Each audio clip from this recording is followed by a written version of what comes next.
الحمد لله الحمد لله وكفى والصلاة والسلام على من لا نبي بعده أما بعد فأعوذ بالله من الشيطان الرجيم بسم الله الرحمن الرحيم والذين جاءوا من بعدهم يقولون ربنا اغفر لنا ولإخواننا الذين سبقونا بالإيمان ولا تجعل في قلوبنا غلا للذين آمنوا ربنا إنك رؤوف رحيم وقال رسول الله صلى الله عليه وسلم لو كان الإيمان عند الثريا وفي رواية لو كان الدين عند الثريا لناله رجال من هؤلاء وأشار إلى سلمان فارسی رضی اللہ تعالی عنہ. انتہائی قدرمندو حاضرینو مسلمانانو علماء کرامو ما ته چې کومه موضوع حواله شوې ده نو مقام او منقبت د امام ابو حنیفه رحمه الله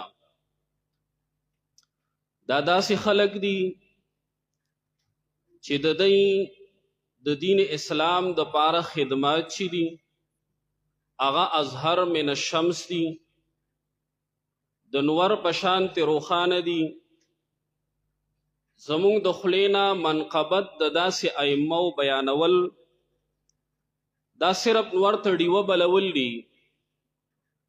که چېرته زمونږ غونته کې خولې راپاسي او په هغه خلکو باندې تنقید وکړي نو هم هغوی ته څه تکلیف نه رسوي او که زمونږ غونته کې خلک د هغوی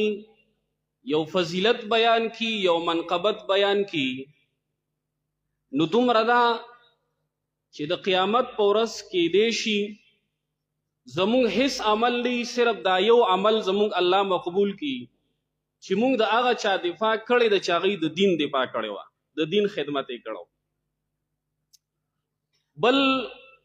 یو قانون دا دی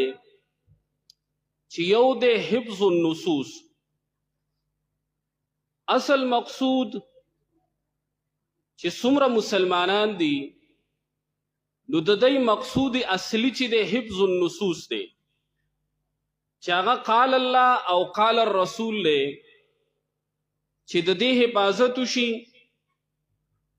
خو لیکن د حفظ النصوص د پاره یو موقوف علیه دی طالبان ملګری پوهیږي چې هغه د حفظ الرجال چې د هغه خلکو مقام او منقبت بیان شي چې هغوی د دې نصوصو خدمت کړی دی. که چېرته داسې وشي چې مونږ اعراض د موقوف علیه نه وکړو چې هغه حفظ الرجال دی او مونږ وایو چې مونږ حفظ النصوص منو نو بیا به مونږ په هغه الهادي فکرونو کې په هغه فتنو کې مبتلا کیږو چې مخکې علماء کرامو د هغې تذکره وکړله چې بیا به مونږ وایو چې رجال خو صحابه کرامو چې رجل امام ابو حنیفه د امام شافعي رحمه الله دی نو رجال صحابه کرامو بیا به داسې ترقي کیږي ورو بیا به مونږ وایو چې رجال خو چې دی د انبیا علیهم السلام نو رجالو ته پکې څه ضرورت دی خو ډایرکټ قال الله ویل پکار دي که نه نو بیا به تپوس راځي چې قال الله د کوم ځای نه تا ته الله وحي کړې ده نو هغه موقوف علیه لازمي ګرځي چې هغه حفظ الرجال دی. په دې کې اول خبره خدا ده علامه شامی په مجموع رسائل کې اول جلد کې دا خبره لیکلې ده چې هر چا خپله خوله کنټرول پکار ده. هغه وایي من فتح باب اعتراض علی المشایخ من فتح باب اعتراض علی المشایخ والبحث عنهم فإن ذلك علامة حرمانه. چا چې دروازه د اعتراض کولاو کړه په اکابرینو د دین باندې چې پلان کې مثال په طور امام ابو حنیفه داغه سمن قبط دی امام شافعی رحمه الله پکې چا کړی دی دارنګ نور ائمه د دین محدثین چې دای باندې د اعتراض دروازه چا کولاو کړله نو فإن ذلك علامة حرمانه پوه چې دا انسان الله محرومه کړی دی او نږدې ده چې د ایمان نه محروم شي ځکه د حفظ الرجال د هغې چې دی نو منقبت خیال ونه ساتو حفظ الرجال یې ونه کو عبدالله ابن باز رحمه الله چې مشهور مفتی دی د سعودي هغه خپل فتاوا کې ذکر کوي مجموع الفتاوا کې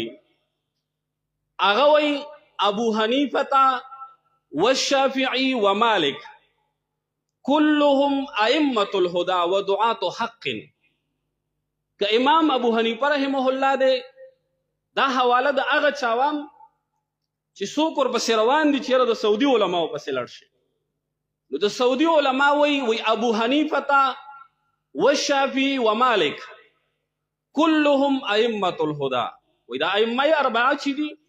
دا امامان د هدایت دي ودعاة حق دی بلنه همیشه کړي د حق ته وارشدوا الى دین الله تعالی او دی لار خودلې د مونږ او تاسو ته د الله رب العزت دین اوس یو سړی وایي زه کمرې ته خیجم بره خو پوړی نه منم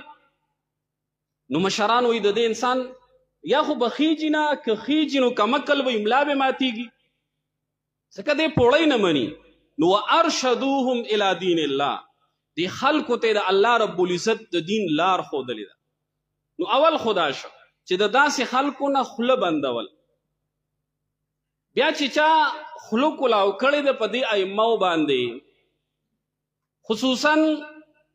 هغه خلک چې انکار حدیث ته تقریبا 4-5 پوړی جوړې کړي دي 2-3 پاتې دي د هغې د طرف نه دا کیږي چې یاره دا خلک چې دی دا فقها نه دي دا محدثین نه دي د حدیثو سره تعلق نشته صرف 14 روایات ته نقل لی او په قیاس باندې عمل کوي بس دا اصحاب الرأی دي نو یو خبره خدا چې څوک وایي چې دا په محدثینو کې نه دي نو شیخ الاسلام ابن تیمیہ رحمه الله داغه کتاب دی منهاج السنت النبویہ هغه ذکر کوي په منهاج السنت النبویہ کې چې ومن ائمه اهل الحديث د ائمه د اهل الحديث نه چې دی نو هغه ذکر کوي ومن ائمه اهل الحديث والتفسير مثل ابي حنيفه والشافعي ومالك والثوري والاوزاعي وې د حدیثو امامان کو ګوري او د تفسیر امامان کو ګوري نو دا شیخ الاسلام ابن تیمیہ رحمه الله څوک چې دا غي په نوم باندې د سعودي نه راوړل کوي او موږ د توحید او سنت خدمت کوو هغه شیخ الاسلام ابن تیمیہ رحمه الله ذکر کوي وې د ائمه د حدیث کو ګوري که ائمه د تفسیر ګوري او که ائمه د فقه ګوري نو خامخاطب امام شافعی رحمه الله امام مالک امام ابو حنیفه رحمه الله امام ثوری امام اوزاعی دا خلق دی نو امام ابو حنیفه رحمه الله هغه په ائمه الحدیث کې شماري دارنګ بل ځای کې ذکر کوي منهاج السنت النبویہ کې شیخ الاسلام ابن تیمیہ رحمه الله ومن ائمه الاسلام بیا رستو وی ابو حنیفه په ائمه د اسلام کې چې شماري چې خلق د هغه امام ګڼي د دین اسلام مقتدا د مسلمانان ورپسې روان دي نو هغه امام ابو حنیفه رحمه الله دی ویره چې دینو صرف 18 احادیث د امام صاحب نه نقل لی نو یو خدا خبره چې د امام صاحب رحمه الله نه صرف 18 احادیث نقل لی نو مبدا د فقه سوا چې دا فقه خو د امام صاحب دومره ده کنه دومره غټ غټ کتابونه نو دا خو دا غړي لوی کمال چې صرف د 18 احادیث نو دوره ډیره فقه مستنبط کړي صرف ولس احادیثونه. دویم دا که چرته مثال ولس احادیث د امام صاحب نه وي نو دا یو کوتاهي دی ته راغلی ده. امام علامه شامی ذکر کړي دي کنه کله کله یو خبره غلطه مشهوره شي نو هغه بیا 10 کتابونه نقل کې هو غلط دی. اصل کې عالمانو لیکلي کله چې د خبره تحقیق وشي دا د امام صاحب رحمه الله د حدیثو د پاره ولس سفرونه او اسفارو نو په ولس اسفارو کې هر یو سفر کې امام ابو حنیفه رحمه الله یو مستقل مسند لیکل دی. نو ولس مسانید دي، دا ولس حدیث نه دي، دا ولس مسانید د امام صاحب دي. دارنګي څوک چې ویره قیاس کوي اصحاب الرأی دي نو دا خو زمونږ د درېمې درجې طالب العلم هم پیژني چې یاره چې دی نو دلایل شرعي څو دي نو کتاب الله سنت الرسول اجماع الامت او قیاس. تا ته امام ابو حنیفه رحمه الله دومره لوی تابعي چې دی هغه تا ته د ثالثي د طالب نه وړو کې ښکاري چې قیاس مقدمه کې په کتاب الله او په سنت الرسول باندې. دا خو زمونږ وړو کې طالب العلم هم داسې نه کوي. هغه وایي دلیل شریعت اول کتاب الله دی، بیا سنت الرسول دی، بیا اجماع د امت د بیا قیاس دی. نو ته امام ابو حنیفه رحمه الله د ماشوم نوم کته ګڼي؟ کم از کم تابعی دی، د صحابه کرامو سره ملاقات شوی دی. صرف اختلاف په دې کې دی چې تابعی بالروایت دی که بالرؤیت دی. بس نو بالرؤیت خو ټول مني، تابعی بالرؤیت خو ټول مني چې لیدلی خو دی صحابه کرام شپږو صحابه کرامو سره. خو روایت د انس رضی الله تعالی عنہ باقی په دې کې تابعیت بالروایت کې اختلاف دی. دغه نور تابعیت کې اختلاف نشته. نو دوره ماشوموالي ته مه راکوزو چې قیاس مقدم کوي. امام ابو حنیفه رحمه الله یو کس ورته راغی وی یاره جی تاسو قیاس مقدم کوئ او تاسو حدیث او کتاب الله نه اخلئ. هغه ورته وی کذب والله، قسم په الله امام صاحب ورته وی ډېر غټ دروغې ویلي، ډېر غټ دروغې ویلي دي. انا انظر اولا فی کتاب الله تعالی ثم فی سنت رسول الله صلی الله علیه وسلم. بیا په سنتو د نبی علیہ السلام کې ګورم، بیا اجماع د امت ته ګورم، او بیا چې قول سفیان ثوری راشي د امام اوزاعی راشي نو بس انا اجتهد. ځکه هغه مجتهدین دي، زم یو مجتهد یم، په مجتهد باندې د مجتهد تقلید لازمي نه دی. نو دا د ائمه کرامو یو لوی منقبت، یو لوی مقام. سعید ابن یحیی ابن سعید القطان رحمه الله هغه ذکر کوي وی انه والله لعالم اهل الارض بما جاء عن الله ورسوله. یحیی ابن سعید القطان رحمه الله یو لوی شخصیت دی. هغه وی قسم په الله امام ابو حنیفه رحمه الله چې دی په هغه څه باندې جاء عن الله ورسوله چې الله رب العزت او رسول دا هغه څه بیان کړي دي لعالم اهل الارض، په هغې باندې ډېر ښه پوهېدو، په دې باندې ښه پوهېدو. د امام ابو حنیفه رحمه الله عبدالله ابن مبارک رحمه الله ذکر کوي کان افقه الناس، دې ډېر لوی فقیه و، د ټولو خلکو نه لویه فقه ورسره. ځکه امام شافعي رحمه الله وایي که نه خلک ټول الناس عیال فی الفقه لابي حنیفه ته، خلک ټول عیال دی. پلار مشري په کور کې نو ټول بچي عیالي که نه، ټیک شه که نه. نو دا ټول محتاج په فقه کې امام ابو حنیفه رحمه الله. بهرحال دا یو اوږده موضوع ده، یو لوی مضمون دی، مختصر غونته کې دا ما ووی یو څو خبرې چې هغه نور ته ډیوه لګولو. باقي ګورئ دې کې د چا جګړه نشته چې څوک چا سره یا هر طرف ته در ته خپله نظریه د هر طرف ته دي. خو لیکن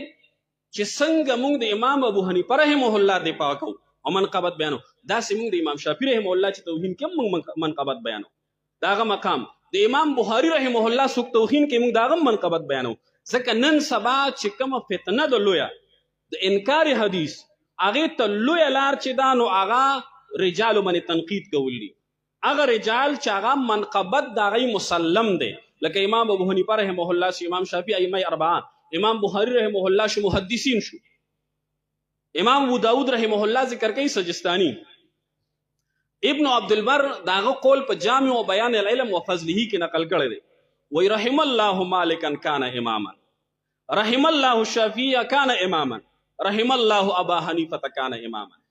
وی الله دې رحم وکي په امام مالک رحمه الله، یو امامو. رحم الله الشافعي کان اماما امام شافعی رحمه الله باندې الله رحم وکړي دا یو امام رحم الله ابا حنیفه کان اماما امام ابو حنیفه رحمه الله یو امام هغه دې الله رحم وکړي دا د محدثینو دعاګانې یره امام بخاری رحمه الله تی حدیث نه نقل کړي امام بخاری رحمه الله داغه د شاګردانو نه نقل کړي کنه مکی ابن ابراهیم چې تقریبا ثلاثیات چې امام بخاری رحمه الله په بریت تا وای د خلکو خبره داغه چې د یوش ثلاثیات د مکی ابن ابراهیم نه د امام حنیفه رحمه الله د شاګرد نه دي امام حنیفه رحمه الله د شاګرد دی او که خامخا د امام مسلم هم د امام بخاری نه حدیث نه دی اخیستی خبره ختم بیا خو د امام بخاری ساقط کزه چې امام مسلم ته حدیث نه اخلي هم د ایمان قامت والا نو دا دو اصل کې خبره زه تاسو ته وجه وم د امام بخاری حدیث نه غستل د امام ابو حنیفه رحمه الله نه دا خو یو تحقیق دی تحقیقی خبره ده خو دومره چې اصل کې د محدثینو نظر په حفظ الاحاديث باندې په حفظ الاحاديث باندې نو چې وی قتل د امام ابو حنیفه رحمه الله شاګردان ډیر زیاتو دا یو خط توجیه ده چا نور توجیهات هم کړی د امام ابو حنیفه رحمه الله شاګردان ډیر زیاتو اغه علم محفوظ کول شو امام بخاری وی چې دا کم ځای کې دا راټولول غواړي هغه خو اسی محفوظ دی یا څوک دا وایي چې امام بخاری رحمه الله ته اطلاع صحیح نه ورسېدل د امام حنیفه رحمه الله بارک بهرحال خو توجیهات دي د محدثینو نو بهرحال چې د رجال الدین د دې حفاظت دا زموږ استاد فریضه ده که د رجال الدین حفاظت ونشي د دې دور کې تاسو ولیدل چې امام بخاری پسې خلکو سووي امام مسلم پسې خلکو سووي امام ابو داود پسې خلکو سووي د پیغمبر علیه السلام حدیث محفوظ نکړل نو کم از کم الاهم دادا چې مونږ او تاسو د بنیاد نه راونیسو چې یره که فقها ماپ نکړی شي نو محدثین به ماپ نکړی شي او که محدثین ماپ نکړی شي نو صحابه کرام نه ماپ کوي سواله که تاسو واورېدل مونږ هر قسمه توهین د سترګو ولیده او د غوږونو واورېدل نو که د دې دروازه بندول غواړئ نو پکار ده چې مونږ او تاسو د فقهاو نه د محدثین نه خپلې خولې بندې کړو د هغوی د تنقید نه اله به د دې حفاظت کیږي واخر دعوانا الحمدلله